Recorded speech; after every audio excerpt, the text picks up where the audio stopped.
বহু চেষ্টা কৰিছিল, বহু কষ্ট কৰিছিল।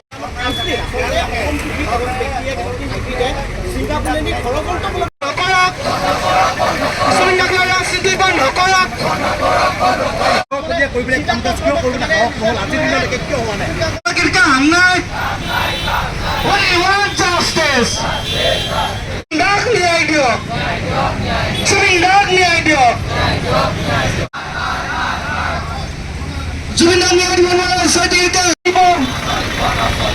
জুবিনদাক লৈ ৰাজনীতি নচলিব, ৰাজনীতি কৰা বন্ধ কৰা। জুবিনদাক ন্যায় দিব নোৱাৰে, জুবিনদাক লৈ ৰাজনীতি বন্ধ কৰা। হৈছে অসমৰ অসমীয়া জাতিৰ প্ৰাণৰ আপোন আৰু যিজন ব্যক্তিক আমি সমগ্ৰ অসমবাসী ৰাইজে ভগৱান বুলি জ্ঞান কৰোঁ আৰু সকলো প্ৰাণত হৈছে জুবিন দা। আৰু সেইজন মহান ব্যক্তিৰ মৃত্যুৰ আমি আজি তাৰিখত তদন্ত যে বিচাৰিবলগীয়া হৈছে বা জাষ্টিছ ফৰ জুবিন গাৰ্গ বুলি ক'বলগীয়া হৈছে, তাতকৈ লাজৰ বিষয়ে অসমৰ জনসাধাৰণে থাকিব নোৱাৰে। কাৰণ আজি আমি ৰাজপথত আছো, কাৰণ যিজন ব্যক্তিয়ে সমগ্ৰ অসমবাসী ৰাইজক একতা দোলেৰে বান্ধিছিল, বিভিন্ন জাতি জনগোষ্ঠী ধৰ্ম সম্প্ৰদায়ৰ লোকৰ মাজত একতাৰ যিটো বান্ধত দৃঢ় কৰিছিল, সেইজন ব্যক্তিক অসমৰ কেইজনমান কাল্পিক জাতিদ্ৰোহীয়ে ছিংগাপুৰলৈ নি ষড়যন্ত্ৰমূলকভাৱে তেখেতক হত্যা কৰিলে।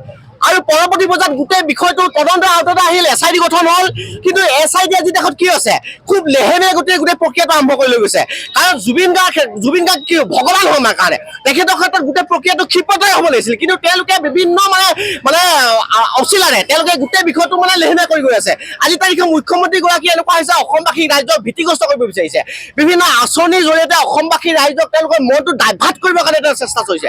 কিন্তু অসমবাসী ৰাইজে শান্ত নহয়। জুবিন গাৰ্গ বেলেগ বস্তু, হিমন্ত বিশ্ব শৰ্মাই কথাটো জানি লোৱাটো ভাল, জুবিন গাৰ্গ বেলেগ বস্তু। আৰু অসমবাসী ৰাইজে কথাটো ভাবি লোৱাটো ভাল যে অনাগত সময়ত জুবিন গাৰ্গৰ নিচিনা ব্যক্তি আমি অসমবাসী ৰাইজে নাপাওঁ, যিজন ব্যক্তিয়ে সমগ্ৰ অসমখন একতা দোলেৰে বান্ধিছিল। অসমীয়া জাতি হৈ আমি শীৰ্ষ কৰি মূৰ মেৰুদণ্ড পূণ কৰি আমি জীয়াই থাকিবৰ কাৰণে অসমবাসী ৰাইজক যিজন ব্যক্তিয়ে সাহস দিছিল, সেইজনৰ কথাটো আমি অসমবাসী ৰাইজে সহজে পাহৰি গ'লে নহ'ব। পূজা আহি থাকিব, দুৰ্গা পূজা আহি থাকিব, দেৱালী আহি থাকিব, পতাকা ফুটাই থাকিম, কিন্তু জুবিন গাৰ্গ আমি অনাগত সময়ত নাপাওঁ। তেনে এজন ব্যক্তি অনাগত সময়ত আমি অসমবাসী ৰাইজে নাপাওঁ। গতিকে তেওঁৰ কাৰণে ন্যায়ৰ কাৰণে আমি প্ৰতিটো সময়তে যুঁজাটো প্ৰয়োজনীয়তা আছে। এই সময়ত হিমন্ত বিশ্ব বিভিন্ন পৰিকল্পনা আৰম্ভ কৰিছে। তেওঁলোকে গম পাইছে যে বিভিন্ন আঁচনি দিছে, মিঠাতেল দিছে, কিবা কিবি দিবৰ কাৰণে তেওঁলোকে গোটেই অসমবাসী ৰাইজৰ মাইণ্ডটো ডাইভাৰ্ট কৰিবৰ কাৰণে চেষ্টা কৰিছে। কিন্তু আমি অসমবাসী ৰাইজে এই বিষয়টোত যদি কেনেবাকৈ আমি হাৰ মানি যাওঁ, অনাগত সময়ত কিন্তু অসমবাসী যেন দিশে হ'ব, অসমখন যে দিশ হ'ব, আৰু অসমৰ জনসাধাৰণে সৰু সৰু কথাতে যে ন্যায় নাপাব, এই কথাটো কিন্তু স্পষ্ট হৈ পৰিব। গতিকে আমি অসমবাসী ৰাইজক অনুৰোধ জনাইছো, অনাগত সময়ত জাষ্টিছ ফৰ জুবিন গাৰ্গ এই কথাটো, এই শ্লোগানটো অনাগত সময়ত সমগ্ৰ অসমবাসী ৰাইজে একেস্বৰে তেওঁলোকে আগবঢ়াই লৈ যাওক আৰু জুবিন গাৰ্গ ন্যায় প্ৰদান কৰিবৰ কাৰণে সমগ্ৰ অসমবাসী ৰাইজে ব্যৱস্থা গ্ৰহণ কৰিবৰ কাৰণে দাবী উত্থাপন কৰিছো।